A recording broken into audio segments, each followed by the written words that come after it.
বিদ্যা সহজ, শিক্ষা কিন্তু কঠিন। বিদ্যা আবরণে থাকে আর শিক্ষা থাকে আমাদের আচরণে। নমস্কার সবাইকে। আজকে নিয়ে এলাম পোস্ত পটলের একটা রেসিপি শেয়ার করতে। খুবই সহজ। পোস্ত বেগুন খেয়েছেন, পোস্ত বেগুনের রেসিপিও করেছি, সেটা এর পরবর্তী ভিডিওতে শেয়ার করব।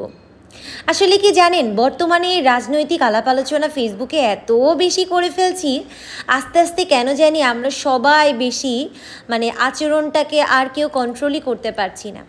আমার কাছে আজীবনই আচরণটা অনেক গুরুত্বপূর্ণ, তবে আমার সাথে মানুষ খুব কমই ভালো আচরণ করেছে, এবং এই একটা কারণেই সোশ্যাল মিডিয়াতে আমি অনেক বেশি রেগে গিয়ে অনেকের সাথে অনেক সময় একটু খারাপ আচরণ অবশ্যই করেছি, কিন্তু আমি খুব কন্ট্রোল করারই চেষ্টা করি সব সময়। এই যে রাজনৈতিক আলাপ আলোচনা করছেন, এটা করে আসলে খুব একটা লাভ নেই, কারণ যা হবার সেটাই হবে।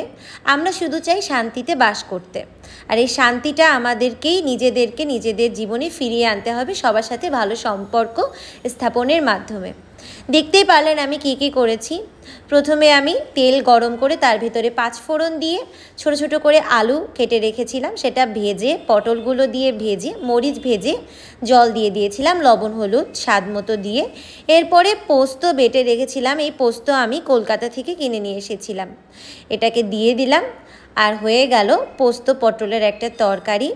নিরামিষে আসলে কয়েক পদে রান্না হলে বেশ ভালোই হয়, সেই জন্য আমি এভাবে রান্না করেছি। অনেক কিছুই আজকে নিরামিষে ছিল, যেমন পোস্ত পটল ছিল, পোস্ত বেগুন ছিল, ডাল ছিল, সবজির ডাল। ও হ্যাঁ, লাস্টে কিন্তু অবশ্যই একটু চিনি দেবেন, কারণ নিরামিষ তরকারিতে চিনিটা খুব বেশি যায়। এই যে পোস্ত বেগুন কুমড়ো আলুর তরকারি, এই ছিল আয়োজন। আর কেমন লাগলো এই সহজ রেসিপি আমাকে অবশ্যই কমেন্ট করে জানাবেন।